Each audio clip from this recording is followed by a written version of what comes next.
ಸಂಬಂಧಪಟ್ಟ ಗ್ಯಾರಂಟಿ ಯೋಜನೆಗೆ ಸಂಬಂಧಪಟ್ಟ ಸ್ಟೇಟ್ಮೆಂಟ್ ಅನ್ನು ಕೊಟ್ಟಿದ್ದಾರೆ. ಅಂದರೆ ಗ್ಯಾರಂಟಿ ಯೋಜನೆಗಳಿಂದ ಹಳ್ಳಿ ಹೆಣ್ಣು ಮಕ್ಕಳು ದಾರಿ ತಪ್ಪಿದ್ದಾರೆ ಅನ್ನುವಂಥದ್ದು. ಒಂದು ನಿಮಿಷ ಆಫ್ ಮಾಡೋಣ ನೋಡಿ. ಅವರ ಒಂದು ಹತಾಶೆ ಪರಿಸ್ಥಿತಿಯಿಂದ ಈ ರೀತಿಯಾದಂಥ ಒಂದು ಅತ್ಯಂತ ಮಹಿಳೆಯರ ವಿರೋಧಿ ಹೇಳಿಕೆಯನ್ನು ಕೊಟ್ಟಿದ್ದಾರೆ. ಅದರ ಅರ್ಥ ಅವ್ರು ಹೇಳ್ಬಿಡ್ಲಿ, ಈ ಯಾವುದೇ ಯೋಜನೆಗಳು ನಾವು ಅಧಿಕಾರಕ್ಕೆ ಬಂದರೆ ನಾವು ಇದೆಲ್ಲ ಕಿತ್ತಾಕ್ಬಿಡ್ತೀವಿ, ಇದು ಕೊಡೋದಿಲ್ಲ ಅಂತಲೇ ಹೇಳ್ಬಿಡ್ಲಿ. ಯಾಕೆಂದರೆ ಮಹಿಳೆಯರು ಇವತ್ತು ಇದರಿಂದ ಎಷ್ಟು ಮಟ್ಟಿಗೆ ಅವ್ರಿಗೆ ಸ್ವಾತಂತ್ರ್ಯ ಸಿಕ್ಕಿದೆ, ಓಡಾಡೋದಕ್ಕೆ ಸ್ವಾತಂತ್ರ್ಯ ಸಿಕ್ಕಿದೆ, ಆರ್ಥಿಕ ಸ್ವಾತಂತ್ರ್ಯ ಸಿಕ್ಕಿದೆ, ಮತ್ತು ಧೈರ್ಯವಾಗಿ ಸಮಾಜದಲ್ಲಿ ಈ ಸರ್ಕಾರ ನಮ್ಮ ಪರವಾಗಿ ನಿಂತಿದೆ ಅಂತ ಮಹಿಳೆಯರಿಗೊಂದು ಆತ್ಮಸ್ಥೈರ್ಯ ಬಂದಿದೆ. ಅದನ್ನು ಕುಗ್ಸುವಂಥ ಕೆಲಸ ಮಾಡ್ತಾ ಇದ್ದಾರಲ್ಲ ಕುಮಾರಸ್ವಾಮಿ ಅವರು, ಇದು ಅತ್ಯಂತ ಒಂದು ನೋವಿನ ಸಂಗತಿ. ಅವರು ಮಾಜಿ ಮುಖ್ಯಮಂತ್ರಿಗಳಾಗಿದ್ದರು, ಅವ್ರಿಗೆಲ್ಲ ಅಧಿಕಾರ ನೋಡಿದ್ದಾರೆ. ಸೊ ಒಂದು ಒಳ್ಳೆಯ ಸ್ಕೀಮ್ಗಳನ್ನು ಸಾರ್ವಜನಿಕರಿಗೆ ಅನುಕೂಲ ಆಗುವಂಥ ಯೋಜನೆಗಳು ಮಾಡಿದಾಗ ಅದನ್ನು ಮಹಿಳೆಯರು ದಾರಿ ತಪ್ಪಿದ್ರೆ ಏನು ಅರ್ಥ? ದಾರಿ ತಪ್ಪಿದ್ರೆ ಹೇಗೆ ದಾರಿ ತಪ್ತಾ ಇದ್ದಾರೆ? ಏನು ಅದು ಅರ್ಥ ಏನಂಗೆ ಅರ್ಥ ಇನ್ನೂ ಗೊತ್ತಾಗ್ತಾ ಇಲ್ಲ. ದಾರಿ ತಪ್ಪಿದ್ದು ಅಂತಂದರೆ ಯಾವ ರೀತಿಯಾಗಿ ದಾರಿ ತಪ್ಪಿದ್ದಾರೆ, ಅದರ ಉದ್ದೇಶ ಏನು ಅವ್ರು ಹೇಳಿಕೆ ಕೊಟ್ಟಿರೋದು?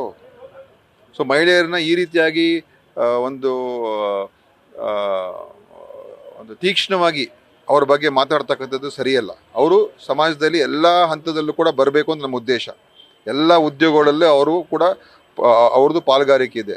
ಎಲ್ಲ ಹಂತದಲ್ಲೂ ಕೂಡ ಮಹಿಳೆಯರು ಕಾಣಬೇಕು ನಮಗೆ. ಅಂಥ ಒಂದು ಪರಿಕಲ್ಪನೆ ಕಾಂಗ್ರೆಸ್ ಪಕ್ಷಕ್ಕಿದೆ. ಅದು ಸ್ತ್ರೀ ಶಕ್ತಿ ಯೋಜನೆ ಇರ್ಬೋದು, ಮಹಿಳೆಯರಿಗೆ ಮೀಸಲಾತಿ ಕೊಡುವಂಥ ಕಾರ್ಯಕ್ರಮ ಇರ್ಬೋದು, ಮುಂದಿನ ದಿವಸದಲ್ಲಿ ಕೇಂದ್ರದಲ್ಲಿ ಸರ್ಕಾರಕ್ಕೆ ಬಂದರೆ 50% ಮಹಿಳೆಯರಿಗೆ ಮೀಸಲಾತಿ ಉದ್ಯೋಗದಲ್ಲಿ ಕೊಡ್ತೀವಿ ಅಂತ ಹೇಳ್ತಾ ಇರುವಂಥದ್ದು ಇರ್ಬೋದು. ಎಲ್ಲ ಅವರನ್ನು ಸಮಾಜದಲ್ಲಿ ಅವ್ರಿಗೆ ಯಾವುದೂ ಕಮ್ಮಿ ಇಲ್ಲ ಅಂತ ಅನಿಸುವಂಥದ್ದು. ಕುಮಾರಸ್ವಾಮಿಯವ್ರ ಮನಸ್ಥಿತಿ ತೋರಿಸ್ತಾ ಇದೆ. ಮಹಿಳೆಯರ ಬಗ್ಗೆ ಏನು ಅಭಿಪ್ರಾಯ ಇದೆ ಅಂತ ತೋರಿಸ್ತಾ ಇದೆ. ಅವರ ಸಿಂಬಲ್ಲು, ಅವರ ಚಿಹ್ನೆ ತೆನೆ ಹೊತ್ತ ಮಹಿಳೆ. ಸೊ ಮಹಿಳೆಯರಿಗೆ ಶಕ್ತಿ ಕೊಡುವಂಥ ಕೆಲಸ ನಾವು ಮಾಡಬೇಕಾದ್ರೆ ಇವರು ಕೇವಲ ಚಿಹ್ನೆ ಇಟ್ಕೊಂಡು ಮಹಿಳೆಯರನ್ನ ಈ ರೀತಿ ಮಾತಾಡಿದ್ರೆ ಕುಮಾರಸ್ವಾಮಿಯವರು ಹೇಳಿಕೆ ಅತ್ಯಂತ ಖಂಡನೀಯವಾದಂಥ ಒಂದು ಮಹಿಳಾ ವಿರೋಧಿಯ ಹೇಳಿಕೆಯನ್ನು ಕೊಟ್ಟಿದ್ದಾರೆ. ಬಹುಶಃ ಇಡೀ ಕರ್ನಾಟಕದ ಎಲ್ಲ ಮಹಿಳೆಯರು ಆ ಹೇಳಿಕೆಯನ್ನು ತಿರಸ್ಕಾರ ಮಾಡಿದ್ದಾರೆ. ಮತ್ತು ಅವ್ರಿಗೂ ಕೂಡ ಈ ಚುನಾವಣೆಯಲ್ಲಿ ಅದರ ಪರಿಣಾಮ ಗೊತ್ತಾಗುತ್ತೆ. ಕಾಂಗ್ರೆಸ್ಸಿಂದ ಏನಾದರೂ, ಯಾಕಂದ್ರೆ ಗ್ಯಾರಂಟಿ ಯೋಜನೆಗಳನ್ನ ಮುಂದಿಟ್ಕೊಂಡು ಈ ಸ್ಟೇಟ್ಮೆಂಟ್ ಒಂದು ಕಾಂಗ್ರೆಸ್ಸಿಂದ ಏನಾದರೂ ಪ್ರತಿಭಟನೆ ಅದು ಕೆಲವು ಕಡೆ ಮಾಡ್ತಾರೆ, ಸಹಜವಾಗಿ ಮಾಡ್ತಾರೆ. ಯಾಕಂತ ಹೇಳಿದ್ರೆ ಯಾರೇ ಒಬ್ರಿಗೆ ನೋವಾದಾಗ ಪ್ರಜಾಪ್ರಭುತ್ವ ವ್ಯವಸ್ಥೆಯಲ್ಲಿ ಪ್ರತಿಭಟನೆ ಮಾಡೋದು ಇರ್ತದೆ. ಇವತ್ತು ಈ ರೀತಿ ಹೇಳಿಕೆಗಳು ಒಂದು ಸಮಾಜದಲ್ಲಿ ಸುಧಾರಣೆ ತರುವಂಥ ಕಾರ್ಯಕ್ರಮಗಳ ಬಗ್ಗೆ ಈ ರೀತಿಯಾದ ಕೆಟ್ಟ ರೀತಿಯಲ್ಲಿ ಮಾತಾಡಿದ್ರೆ ಅನೇಕ ಕಡೆ ಪ್ರತಿಭಟನೆಗಳು ಸ್ವಯಂ ಪ್ರೇರಣೆಯಿಂದ ಮಾಡಿದ್ದಾರೆ. ನಿನ್ನೆನೇ ಮಾಡಿದ್ದಾರೆ ಎಷ್ಟೋ ಕಡೆ, ನಾನು ನೋಡಿದೆ ಪೇಪರಲ್ಲಿ ಇವತ್ತು ಎಷ್ಟೋ ಕಡೆ ಮಾಡಿದ್ದಾರೆ. ಸೊ ಈ ಥರದ ಒಂದು ಕೆಟ್ಟ ಹೇಳಿಕೆ JDS ಕೊಟ್ಟಿರ್ತಕ್ಕಂಥದ್ದು, ಕುಮಾರಸ್ವಾಮಿ ಕೊಟ್ಟಿರ್ತಕ್ಕಂಥದ್ದು, ಅದು ಇವತ್ತು ನಾವು ಖಂಡಿಸಿ ಅದ್ರ ಬಗ್ಗೆ ಇವತ್ತಿನ ದಿವಸ ಮಹಿಳೆಯರು ಅದಕ್ಕೆ ಉತ್ತರ ಕೊಡ್ತಾರೆ ಚುನಾವಣೆಯಲ್ಲಿ. ಕ್ಷಮೆ ಕೇಳೋದು ಬಿಡೋದು ಅದು ಅವ್ರಿಗೆ ಬಿಟ್ಟಿರುವಂಥದ್ದು. ಅದು ಅವ್ರು ಅರ್ಥ ಮಾಡ್ಕೊಳ್ಳಿ. ಈಗ ಈ ರಿಯಾಕ್ಷನ್ ಈಗ ಬಂದ ಮೇಲೆ ಬಹುಶಃ ಅದನ್ನು ಅರ್ಥ ಮಾಡಿಕೊಂಡು ಅವ್ರು ಅದನ್ನು ನಾನು ಹೇಳಿದ ತಪ್ಪಾಯ್ತು ಅಂತ ಹೇಳ್ಕೊಂಡ್ರೆ ಅವ್ರಿಗೆ ಒಳ್ಳೇದದು, ಅವ್ರಿಗೆ ಒಳ್ಳೇದು. ಪ್ರಧಾನಿ ನರೇಂದ್ರ ಮೋದಿ ಅವರು ನೆನ್ನೆ ಬಂದಿದ್ರು. ಕಾಂಗ್ರೆಸ್ ತುಕಡೆ ಗ್ಯಾಂಗ್ ಸುಲ್ತಾನ ನೋಡಿ, ಮೋದಿ ಅವರು ಏನು ನೆನ್ನೆ ಬಂದು ಏನು ಹೇಳಿದ್ದಾರೆ, ಕರ್ನಾಟಕಕ್ಕೆ ಏನು ಕೊಟ್ಟಿದ್ದಾರೆ ಹೇಳಿದ್ರ, ಕರ್ನಾಟಕಕ್ಕೆ ಆಗಿರೋಂಥ ಅನ್ಯಾಯದ ಬಗ್ಗೆ ಏನಾದ್ರು ಉತ್ತರ ಕೊಟ್ರ, ಕರ್ನಾಟಕಕ್ಕೆ ಆಗಿರೋಂಥ ತೊಂದರೆಗಳ ಬಗ್ಗೆ ಉತ್ತರ ಕೊಟ್ರ, ಏನೇ ಕೊಟ್ಟರು? ಬರೀ ಇದನ್ನೇ ಮಾತಾಡಿಕೊಂಡು ಬರೀ ಹಿಂದೂ ಮುಸ್ಲಿಮು ತುಕಡೆ ಇದನ್ನೇ ಮಾತಾಡ್ಕೊಂಡು ಹೋದ್ರೆ ಹಿಂದೂ ವಿರೋಧಿ ಇವರು, ಸನಾತನ ಧರ್ಮ ವಿರೋಧಿ, ಇನ್ನೊಂದು ವಿರೋಧಿ, ಇದನ್ನೇ ಇವ್ರದ್ದು ಇದೇ ಆಗೋಗಿದೆ ಅವ್ರದ್ದು. ಕರ್ನಾಟಕಕ್ಕೆ ಆಗಿರೋ ಅನ್ಯಾಯದ ಬಗ್ಗೆ ಇವರು ಕಾಂಗ್ರೆಸ್ ಅವರು ಹೇಳಿರ್ತಕ್ಕಂಥದ್ದನ್ನು ಸರಿ ಇಲ್ಲ ಅಂತ ಹೇಳಿ ಅದಕ್ಕೆ ತಕ್ಕ ಉತ್ತರ ಆದರೂ ಕೊಟ್ರಾ? ಈಗ ಉತ್ತರ ಕೊಡೋಕ್ಕಾಗಲ್ಲ. ಉತ್ತರ ಕೊಟ್ಟರೆ ಅವರು ಸುಳ್ಳುಗಾರರಾಗ್ತಾರೆ. ಅದು ಹೇಳಿದ ತಕ್ಷಣ ನಾವು ಮತ್ತೆ ಅವ್ರನ್ನ ಈಗ ಮೊನ್ನೆ ಅಮಿತ್ ಶಾ ಮತ್ತು ನಿರ್ಮಲಾ ಸೀತಾರಾಮನ್ ಅವ್ರು ಸುಳ್ಳು ಹೋದ್ರಲ್ಲ, ಅದು ನಾವು ಹೇಳ್ಬಿಟ್ಟು ಅವರು ಅದಕ್ಕೆ ಯಾವುದೂ ಉತ್ತರ ಕೊಟ್ಟಿಲ್ಲ. ಸೊ ಬರೀ ಅವ್ರು ಇದನ್ನೇ ಕೋಮುವಾದದ ಮೇಲೆ ನಾವು ಎಲೆಕ್ಷನ್ ಗೆಲ್ಲಬೇಕು ಅಂತ ಹೋದರೆ ಜನರ ಬದುಕಿನ ಮೇಲೆ, ಅಭಿವೃದ್ಧಿ ಮೇಲೆ ಅವ್ರು ಮತ ಕೇಳಬೇಕು ತಾನೆ. ಸೊ ಅದು ಇವ್ರದ್ದು ಉದ್ದೇಶ ಈ ದೇಶವನ್ನು ಹೊಡಿಬೇಕು, ಜನರನ್ನು ಹೊಡಿಬೇಕು. ತುಕಡಿ ಅಂತೇಳಿ ಏನು ಅರ್ಥ? ಅದು ಆ ಡಿವೈಡ್ ಮಾಡೋ ಕೆಲಸನೇ ಇವ್ರು ಮಾಡ್ತಾ ಇದ್ದಾರೆ. ಸರ್ ಅವ್ರು ಹೇಳ್ತಿರೋದು ದೇಶವನ್ನು ಒಡೆಯಕ್ಕೆ ಕೊಟ್ಟಿರೋದೇ ಕಾಂಗ್ರೆಸ್. ನೋಡಿ, ದೇಶ ಒಡೆಯೋದು ಯಾಕೆ ಕಾಂಗ್ರೆಸ್ಗೆ ಯಾಕೆ ದೇಶ ಹೊಡಿತಕ್ಕಂಥದ್ದು ಯಾಕೆ ಮಾಡ್ತಾರೆ ಕಾಂಗ್ರೆಸ್ ಪಕ್ಷ? ನಾವು ಎಲ್ಲ ಜಾತ್ಯತೀತ ಪಕ್ಷ, ನಾವು ಎಲ್ಲರೂ ಕೂಡ ಸೇರಿಸ್ಕೊಂಡು ಹೋಗುವಂಥ ಪಕ್ಷ, ಎಲ್ಲರೂ ಬೇಕು ಅಂತ ಹೇಳುವಂಥವ್ರು ನಾವು. ಸುಮ್ಮನೆ ಆ ಕೆಲಸ ಒಂದು ರೀತಿಯಲ್ಲಿ ಇವ್ರು ಮಾಡ್ತಾ ಇರುವಂಥದ್ದು. ಇದನ್ನೇ ಇಶ್ಯೂ ತಗೊಂಡು ಪ್ರತಿ ಸಲ ಇದನ್ನೇ ಮಾತಾಡ್ತಾ ಹೋಗ್ತಾ ಇರೋದ್ರಿಂದ ಇದು ದೇಶ ಹೊಡೆಯೋ ಕೆಲಸ ಪ್ರಧಾನಮಂತ್ರಿ ಮಾಡ್ತಾ ಇರೋ ಹೊರತು ನಾವಲ್ಲ. ಯಾಕಂದ್ರೆ ಅವ್ರು ಬೇರೆ ಸಬ್ಜೆಕ್ಟೇ ಇಲ್ಲ, ಇದು ಒಂದೇ ಸಬ್ಜೆಕ್ಟ್ ಆಗೋಗಿದೆ. ಸಂವಿಧಾನ ಬದಲಾವಣೆ ಮಾಡೋಕ್ಕೆ ಕಾಂಗ್ರೆಸ್ಗೂ ನಾನು ಅವಕಾಶ ಕೊಡೋದಿಲ್ಲ ಅಂತ ಅಮಿತ್ ಶಾ ಅವರು ಆಯ್ತಪ್ಪ, ನಮ್ಗೆ ಹೇಳಿದ್ ಬೇಡ. ಅವ್ರು ಯಾರ್ಯಾರು ಅವ್ರ ಪಕ್ಷದಲ್ಲಿ ಮಾತಾಡಿದ್ದಾರೆ ಅವ್ರ ಮೇಲೆ ಕ್ರಮ ತಗೊಳ್ಳಿ ಸಾಕು. ನಮ್ಮ ಬಗ್ಗೆ ಏನು ಹೇಳೋದು ಬೇಡ, ಇನ್ನೊಬ್ಬರ ಬಗ್ಗೆ ಹೇಳೋದು ಬೇಡ. ಅವ್ರ ಪಕ್ಷದಲ್ಲಿ ಯಾರ್ಯಾರು ಈ ಸಂವಿಧಾನದ ಬಗ್ಗೆ ಕೆಟ್ಟದಾಗಿ ಮಾತಾಡಿದ್ದಾರೆ, ಸಂವಿಧಾನ ತೆಗಿತೀವಿ ಅಂತ ಹೇಳಿದ್ದಾರೆ, ಅವ್ರ ಬಗ್ಗೆ ಯಾಕೆ ಅವ್ರ ಬಗ್ಗೆ ಕ್ರಮ ತಗೊಂಡಿಲ್ಲ? ಅಷ್ಟೊಂದು ಅವ್ರಿಗೆ ಇದ್ರ ಬಗ್ಗೆ ವಿಶ್ವಾಸ ಇದ್ದಿದ್ರೆ ಹೇಳಬೇಕಾಗಿತ್ತು, ಅವಾಗಲೇ ಕ್ರಮ ತಗೊಳ್ಬೇಕಾಗಿತ್ತು. ಸುಮ್ಮನೆ ಇದ್ರಲ್ಲ, ಅವಾಗ ಕೇಂದ್ರ ಸಚಿವರುಗಳೇ ಮಾತನಾಡಿದಾರಲ್ಲ, ಸುಮ್ಮನೆ ಇದ್ರಲ್ಲ, ಅದಕ್ಕೇನು ಅವ್ರ ಉತ್ತರ? ಸರ್, ದೇವೇಗೌಡರು ಕಾಂಗ್ರೆಸ್ ಇಲ್ಲಿ ರಾಜ್ಯದಲ್ಲಿರೋ ಇಬ್ರು ಮಹಾನ್ ನಾಯಕರು ಕೊಳ್ಳೆ ಹೊಡಿತಾ ಇದ್ದಾರೆ, ಉತ್ತರ ಪ್ರದೇಶ ಬೇರೆ ಬೇರೆ ಕಡೆ ನೋಡಿ, ಅವರು ಸೀನಿಯರ್ ಲೀಡ್ರು, ಈಗ 90 ವರ್ಷ ದಾಟಿದೆ, ನಾವು ಅವ್ರ ಬಗ್ಗೆ ಮಾತಾಡಬಾರ್ದು. ಬಹುಶಃ ಅವ್ರಿಗೆ ಒಂದು ರೀತಿ ಇವತ್ತು ಪರಿಸ್ಥಿತಿ ಅವರ ಮಕ್ಕಳ ಒಂದು ಏನು ಸರ್ವೈವಲ್ಗೆ ಅವ್ರು ಮಾಡೋ ಪರಿಸ್ಥಿತಿ ಬಂದ್ಬಿಟ್ಟಿದೆ, ಅವ್ರ ಮಕ್ಕಳು ಮೊಮ್ಮಕ್ಕಳದು.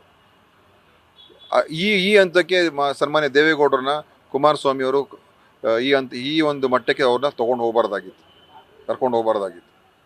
ಅದು ಈ ವಯಸ್ಸಿನಲ್ಲಿ ಅವ್ರಿಗೆ ಈ ಥರ ಒಂದು ಎಲ್ಲ ಕಡೆ ಕರ್ಕೊಂಡು ಹೋಗೋದು, ನಿಲ್ಲಿಸೋದು, ಮಾತನಾಡಿಸೋದು, ಅವ್ರ ಬಗ್ಗೆ ಎಲ್ರಿಗೂ ಗೌರವ ಇದೆ. ಮಾಜಿ ಪ್ರಧಾನಿ ಅಲ್ವಾ, ಅವ್ರ ಕೈಯಲ್ಲಿ ಬಾಯಲ್ಲಿ ಇದೆಲ್ಲ ಹೇಳಿಸುವಂಥದ್ರಿಂದ ಬಹುಶಃ ಅವ್ರಿಗೆ ಅವರ ಮಕ್ಕಳ ಒತ್ತಡ, ಮೊಮ್ಮಕ್ಕಳ ಒತ್ತಡದಿಂದ ಈ ಥರ ಆಗ್ತಾ ಇದೆ. ಒಂದು ರೀತಿ ನೋವಾಗ್ತದೆ. ಮಾನ್ಯ ದೇವೇಗೌಡರನ್ನ ಆ ಪರಿಸ್ಥಿತಿಯಲ್ಲಿ ನೋಡ್ತಾ ಇರೋದು ನನಗೆ ಖಂಡಿತ ನೋವಾಗ್ತಾ ಇದೆ. ಸಿದ್ದರಾಮಯ್ಯ ಅವರು ಪದೇ ಪದೇ ಪ್ರಧಾನಿ ಮೋದಿಗಳ ವಿರುದ್ಧ ವಾಗ್ದಾಳಿ ನಡೆಸಿರುವಂಥದ್ದು. 6 ಕೋಟಿ ಜನರನ್ನು ಹೊಂದಿರುವಂತಹ CM, ಸೊ 150 ಕೋಟಿ ಇರುವಂತಹ ಮೋದಿಯವ್ರನ್ನ ಪ್ರಧಾನಿಗಳನ್ನ ಈ ರೀತಿ ಲಘುವಾಗಿ ಮಾತಾಡ್ತಿದ್ದಾರೆ. ಲಘುವಾಗಲ್ಲ, ನಮ್ಮ ರಾಜ್ಯಕ್ಕೆ ನೇರವಾಗಿ ಅನ್ಯಾಯ ಆಗಿದೆ. ಪ್ರಧಾನಮಂತ್ರಿಗಳು ಒಂದಕ್ಕೂ ಉತ್ತರ ಕೊಡ್ತಾ ಇಲ್ಲ, ಬರಗಾಲಕ್ಕೆ 1 ಪೈಸಾ ಕೊಟ್ಟಿಲ್ಲ. ನಮ್ಮ ತೆರಿಗೆಯಲ್ಲಿ ಅನ್ಯಾಯ ಆಗಿದ್ರ ಬಗ್ಗೆ ಅವರು ಅದನ್ನ ಏನೂ ಒಂದು ಉತ್ತರನೇ ಕೊಡ್ತಾ ಇಲ್ಲ. ನಮ್ಮಲ್ಲಿ ಏನು ಸ್ಕೀಮ್ಗಳನ್ನು ದುಡ್ಡು ಕೊಡಬೇಕಾಗಿರುವಂಥ ಯೋಜನೆಗಳಿಗೆ ದುಡ್ಡೇ ಬಿಡುಗಡೆ ಮಾಡಿಲ್ಲ. ನಾವು ಅದನ್ನು ಮಾತಾಡಲೇಬಾರ್ದಾ? ಪ್ರಧಾನಮಂತ್ರಿ ಏನು ಪ್ರಶ್ನಾತೀತರ ಅವರು? ನಾವು ನಮ್ಮ ರಾಜ್ಯದ ಹಿತದ ಪರವಾಗಿ ಮಾತಾಡ್ತಾ ಇದ್ದೀವಿ. ದುರ್ದೈವದ ಸಂಗತಿ ಅಂತ ಹೇಳಿದ್ರೆ BJPಯ MP ಗಳು, BJPಯ ಪ್ರತಿನಿಧಿಗಳು, ಕರ್ನಾಟಕ ಪ್ರತಿನಿಧಿಗಳು, ಅವರು ಇದ್ಯಾವುದನ್ನು ಕೂಡ ಪ್ರಧಾನಮಂತ್ರಿಗೆ ಗಮನಕ್ಕೆ ತೊಗೊಂಡೋಗಿದ್ದೀರೋ ಇಲ್ವೋ ಗೊತ್ತಿಲ್ಲ, ಅದು ಹೇಳೋದಕ್ಕೆ ಅವ್ರಿಗೆ ಆಗ್ತಾ ಇದೆಯೋ ಗೊತ್ತಿಲ್ಲ. ಇದು ರಿಯಾಲಿಟಿ ಕರ್ನಾಟಕದಲ್ಲಿ. ಆದರೆ ಅದಕ್ಕೆ ಸರಿಯಾದ ಸ್ಪಂದನೆ ಸಿಗದೆ ಹೋದರೆ ನಾವು ಟೀಕೆ ಮಾಡ್ತೀವಿ. ಅದಕ್ಕೋಸ್ಕರ ಅದನ್ನು ಈಗ ಅವರು ನಮ್ಮ CMನ ಟೀಕೆ ಮಾಡೋದಲ್ವ, ಮಾಡ್ತಾರೆ. ಬಟ್ ಆಧಾರ ಏನು, ಆ ವಿಷಯದ ಮೇಲೆ ಮಾತಾಡಬೇಕು. ಅವ್ರದ್ದೇ ಭ್ರಷ್ಟ ಸರ್ಕಾರ ಇಟ್ಕೊಂಡು ಅವಾಗ ಏನನ್ನು ಕೂಡ ಕ್ರಮ ತಗೊಳ್ದೇನೆ ಈಗ ಬಂದ್ಬಿಟ್ಟು ನಮ್ಮ ಸರ್ಕಾರದ ಬಗ್ಗೆ ಮಾತಾಡಿದ್ರೆ ಇದೇನು ಪ್ರಯೋಜನ? ಹಿಂದಿನ ಸರ್ಕಾರದಲ್ಲಿ ಮಾಡಬಾರ್ದೆಲ್ಲ ಮಾಡಿದ್ರಲ್ಲ, ಅವಾಗ ಏನು ಮಾಡಿದ್ರು ಪ್ರಧಾನಮಂತ್ರಿ? ಸರ್, ರಾಜ್ಯದಲ್ಲಿ ಕಾಂಗ್ರೆಸ್ ಎಷ್ಟು ಸ್ಥಾನಗಳು ಬರುವ ವಿಶ್ವಾಸ? ನೋಡಿ, ಈ ಸಲ ಅಂತೂ ಭಾಳ ದೊಡ್ಡ ಅಲೆನೇ ಎದ್ದಿದೆ.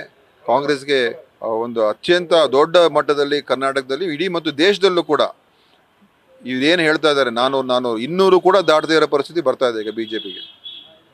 ಅದು ರಿಯಾಲಿಟಿ. ಅದನ್ನು ಮುಚ್ಚಾಕೋದಕ್ಕೆ ಅವ್ರು ಈ ರೀತಿಯ ಎಲ್ಲ ಹೇಳ್ತಾ ಇರೋದು. ನಾವು 400 ಗೆಲ್ತೀವಿ, 370 ಗೆಲ್ತೀವಿ, ಆ ಪರಿಸ್ಥಿತಿ ಇಲ್ಲ.